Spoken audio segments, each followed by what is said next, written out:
I was never too sure. Yeah, in case you had any doubts, yes, I consider you one of my best friends. Shit. Friend zoned. Besides, you and Gil are always so diligent and responsible that I'm always boss in name only anyway. That's good to know. On a side note, I'm surprised it surprises me you kept the poster of me in the room. And even more than that, you hung it in a plain sight. When I gave it to you, it was more of a or less of a joke, you know? Does it make you feel uncomfortable? If it doesn't make you uncomfortable, why would it make me uncomfortable? It's my own face.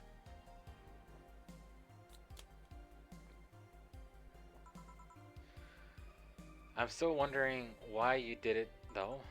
Aside from filling an empty spot in the wall, I don't really know. I thought it was funny too. I guess it's like if someone gave you, don't know, a dildo-shaped trophy or something, and you had it there as a conversation starter. Although no one comes here anyway, so it's kind of pointless. What? No steamy nights of passion? Not since a year ago, I think. I'd rather not talk about what happened then. Did someone hurt you? Because if they did, I can go dish the pain. No, nothing of the sort. A different kind of mess. Drink, drink, drink, drink, drink, drink. God, it makes me want some right now. Uncomfortable mess. A not being able to have sex for a reason mess. Glad to know you have my back though. That's what friends are for? Wait, you talk about the poster and compare it to having a dildo shaped trophy? Did you just call my dildo face? Did you just call me dildo face? That's what friends are for. Hey Jill, where did you get that black fur ball? Or ball? Well, as with many black cats or house cats in general, he's actually a stray. Found him in an alley near the building not long after I moved here, I think. Ah, I see. It was quite the sight, though. He was cornered by all of the dogs, but they were keeping their distance. He was holding his ground, hissing and scratching as much as he could. There was a fried chicken bucket near that had some rainwater in it, so I threw the water over the dogs. They ran and figured that the cat's mom would be nearby, so I left. Then I noticed people looking in my direction as I walked. Turned out the little shit started following me. So you brought it home?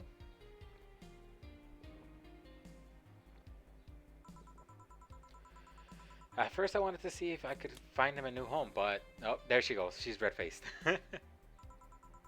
Have him welcome me whenever I come back just too much for my heart, so I ended up staying. It was destiny, girl. When he came, he was so cute though. Not like the fat mass that's sleeping on the table. Hey, you're not a spring chicken yourself, you know. That's not really him talking, that's just uh, Jill voicing his voice. Uh-oh. Shit, I actually did that in front of someone else. Oh ho ho ho! Anyway, don't anyway me. Did you normally speak for your cat like that? Chug, chug, chug, chug.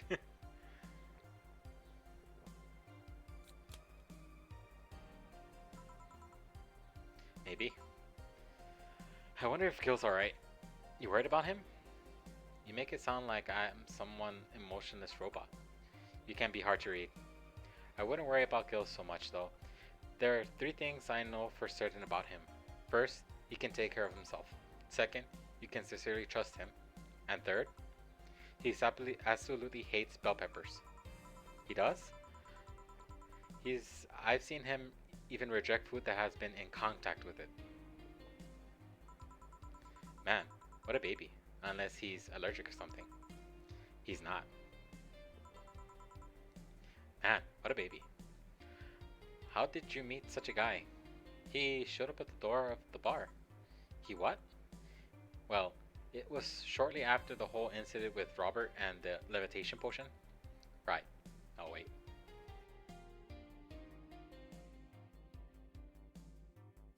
Right, levitation potion. Nah, she's not.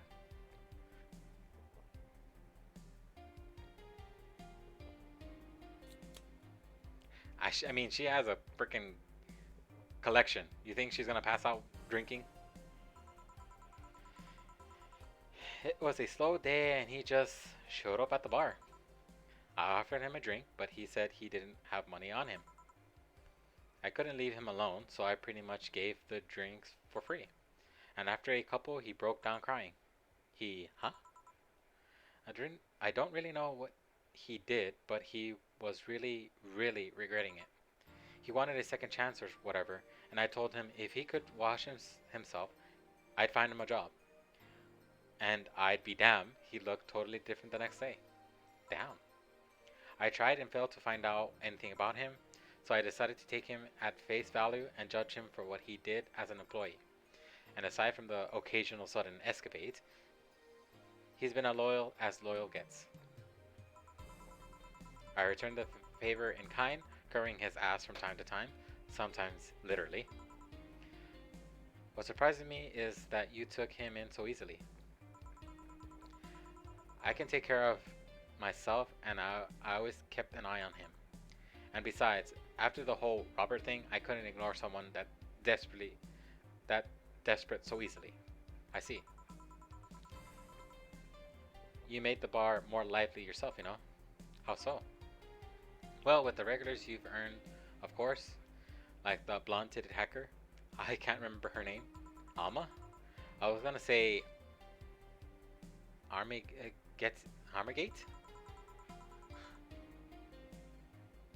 Well, she's not. Well, she's hot. I'll give her that much. She's also a nice person in general, but damn, she's hot. Are you alright, Jill? Yeah? Why? Yeah, it's weird seeing you say so openly that someone's hot. What? Even you can see she has a hot body, boss. You'll find no objections here. I mean, I'd be lying if I said I hadn't thought about taking her to a room and... Jill, you sure you aren't drunk? I am. I mean, I'm sure I'm not. I mean... But those are the thoughts I leave to myself. I don't think I could handle her in a relationship.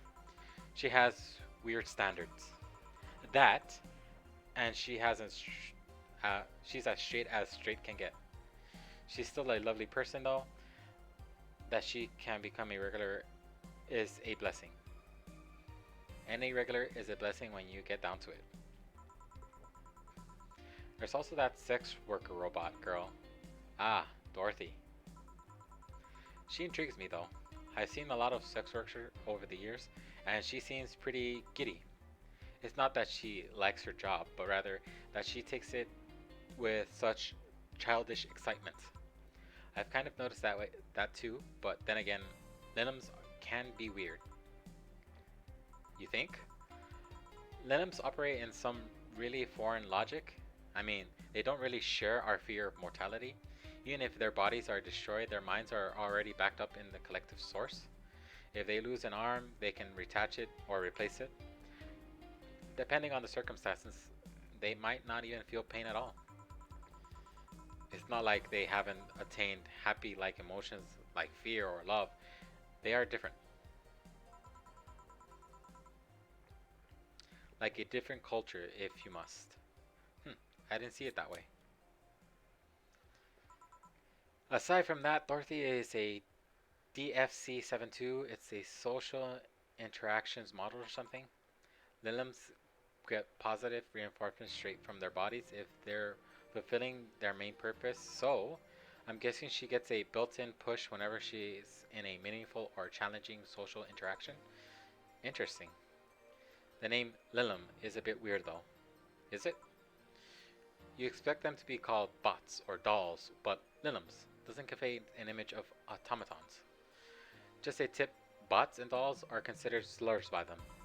Bots is akin to calling them retarded and dolls is calling them fake. Thanks for the advice. That aside, do you know why they're called Lilims? As far as I've known, because they're all come from a bigger AI called Lilith, and Lilims are Lilith's offspring in Jewish folklore. Oh, cool. Hey, speaking of names, why don't you like being called by your full name? I have no idea what you're talking about. Don't act stupid. Back when you first transferred, I called you Juliana, and you almost tore me a new one with your glare. See, like that. It's no big secret, but it's one of those things that feels silly when you say it out loud. Try me. Well, did you ever watch Model Warrior Juliana? Not all of it, but my little sister is a big fan of the reruns. Back when I was in elementary school, I was a huge fan of the show. I had everything, from the dolls, to the costumes, to the lunchboxes. It didn't help that it was one of those shows that got strapped literally everywhere. I saw a couple of episodes once. They were really nice. It was beyond nice. The show about a model who can transform into an armor-clad magic knight. She fights demons born from greed and vanity. How the show presented Jules hated her job because it invited enemies, and yet still found a solace in trying to be a role model. Hell, the main character wasn't a kid. Juliana was an adult that became younger when she transformed. I'd say it was a pretty ambitious kid show, even if today's standards. Just the fact that their enemies were literally issues dealing with beauty standards of body image, challenging as fuck. Oh, you're getting excited there. And that is the problem. Back then, I was obsessed with Jules. I sang, I sang the songs just like her. I could even recite full chapters. Something tells me you still can. That's beside the point. It was nice while I was in elementary school, but then I went to middle school, and what a surprise, tweens are jackasses. They went out of their way to tease me about the things I did back then. I don't hold it against Jules, I always hold my grudge against those fuck jobs. Sounds rough. You know how most girls worry about their thighs at that age? I was worried about jerkasses singing the theme tune of the show mocking me. Anyway, every time someone calls me Juliana or Jules, I instinctively react negatively. Open. Last one. Ah, Pavlov would be proud of me. I never talk about it because I found the whole thing too silly in retrospect, and yet it affects you even today. There's nothing wrong with it though. It's actually kind of reasonable. I sure hope so. Come to think of it, what kind of kid were you, boss? When I was a toddler, I was the kind to always fight with kids bigger than me. Then puberty happened and I became the Merriam-Webster definition of shallow jerkwad. Around the time I was turned 16, I realized what an idiot I was and went on to become who I am today. And the less I talk about those years from 12 to 15, the better. Fair enough. Say boss, how do you like them men? 2D? 2D? Yes. I don't mind anything else as long as that thing is cute or 2D. How about you? Um, Back in high school, I liked them funny. In college, I liked them successful. After a while, I just wanted them stable. And now, I don't know. I stopped caring about them being funny. My high school boyfriend started conflating cheering me up with mocking me when I'm down. I also stopped caring about them being successful. I realized half the time they had no qualms about cheating with me or on me. And I stopped caring about them being stable. I realized they were the kind of person I was trying not to become. Not become stable? There was this guy who became so obsessed with holding a stable job that he hated me. He started being physically ill. Not only that, the last time I managed to get some, I ended up throwing the guy out. He took incredible offense with how I smoked on the bed after sex. The bed could catch fire, you know. Not you too. I kind of envy Alma for that. At least when she dumps a guy, it's for less petty reasons. Are you okay? I'm fine. It's just, it all boils down to the fact that I can't get my mind off of Leonora, Lenore, whatever. Lately, she was She was all of what I just said. She made me laugh, she had a good position, and was stable. She was also smart, caring, and why can't I get my mind off the whole thing? It's it's maddening. Maybe I should go and apologize? Maybe I should. Maybe that will make me rest easier at night, get my mind off of things for a while. I don't even care about going back to her, but, ah. Hey Jill, have you ever tried thinking about clothes for four? Clothes for, eh. Listen, I know how you must feel, but you can't let all of those cloud your senses. Next time you feel overwhelmed by those thoughts, try distracting yourself. Like with, say, think about what kind of clothes you can put on for. Yeah. You know, boss, I'm a bit curious about your circle of friends. What kind of people do you have in it? Keep in mind, you're including this circle too, so insulting you hurl will apply right back to you. Anyway, I have this friend I've known for a long time, a red-headed, glasses-wearing gun nut called Iris. The one who called for the helmet thing? That one. She managed a BTC bar in Panama right now, if I remember correctly. She's managing a bar too. I got the idea from her, actually. Oh. It's called Narvana. Ah, see, there you go. So, you go to that bar in the second game. But sadly, they put a big pause for who knows when it's going to be developed. Because they're doing other things. It doesn't make sense. It just... I think they're making another game, but also working on this. I don't know. I just... It just kind of sucks because I constantly check just to make sure that, you know, sometime sooner or later I can just get that game because I'm curious about this world. You should see the people you should see the people she has to deal with there. Piracy ain't nothing to fuck with. An means it's an annex to another business. What else does she do there? I think the bar was originally a hotel bar. She moved to the bar into its own building elsewhere and opened Nirvana in the hotel instead. Weird discussion. I believe she was. I believe she said she wanted a place away from the nosy rich tourists that go to the hotel. So the bar is her woman cave. Woman cave? That aside, let's see. Friends. Out of beer. Guess that's also my little sister, but that's a given. Oh, there's also my old partner from when I was the Neo San Francisco police force. Good old Lexi. She gave me a call sometime. um, maybe. Oh wait, cause I think. Give me a second. Oh, give me a second. Give me a second.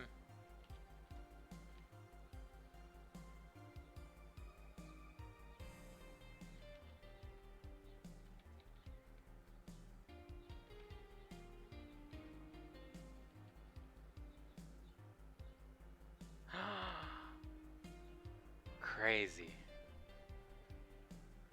I don't think these games are connected. I think. Oh, what the hell? Well, Lexi is a very important person in the other game that I want to play. God, this game is just, God damn it. That's what I love it. I love the idea that some games are connected to one another, but it's so strange that now I want to play just to see if Lexi ever mentions Donna. Wait, you were in the what? I've been on a lot of things, Jill. I spent a short time collaborating with the police force. I've been a wrestler, an MMA fighter, chimney cleaner, lumberjack, pet shop attendant, corporate mascot, corporate what? I see. I still see my face on some websites from time to time. Anyways, aside from you, Gil, my sis, Iris, Lexi, I guess there's also a lot of people that don't want to see me in harm's way. Mostly because they're the ones that want to hurt. They're the ones that want to hurt me. What about you? I guess I have an acquaintance here and there. Back at home, college, I went out a lot, but I felt more like going out with the pleasure rather than the people involved. Aside from you, Gil, my closest friend since moving here is Alma, oh, and Dorothy. I mean, sure, though there's always four, but the cat's a hermit that refuses to go out. And he's a cat. Hey, a cat's fine too, Hey, boss? Hey, boss. Hmm? How did you lose your V card? Huh? Your V card. Your first time? Your deflowering? Oh, that. Well, I'm legally bound to not disclose that information. Does that mean you lost it? Can't disclose that information. Come on, just give me a hint. Or, Jill, bad things will happen for everyone if that info is revealed in any way. Alright, alright. Sheesh. I can only say this. The whole thing is related to my mechanical arm. Great. Now you're just teasing me. Any reason you want to know that? Well, everyone's first time is always a mess, but I've always wanted to know if it was a mess as messy as time as mine. What happened? Well, I got all lovey-dovey with my first boyfriend and we both got naked. When I saw his when I saw his dick, I just started laughing. I started laughing. What? Got nervous? Nervous? No. I just found dicks funny. You, huh? They're funny. They have a sack attached to them and they grow and they just they're just stupid meat rods. So how did your boyfriend react? He went flaccid from the laughter and just shrank and went limp. I had to work it out for a bit so I could control my laughter, but it's so hard, just so stupid. Stupid meat rods. Jill? And she fell asleep, huh? Well, let's see how to move her back inside before she catches a cold.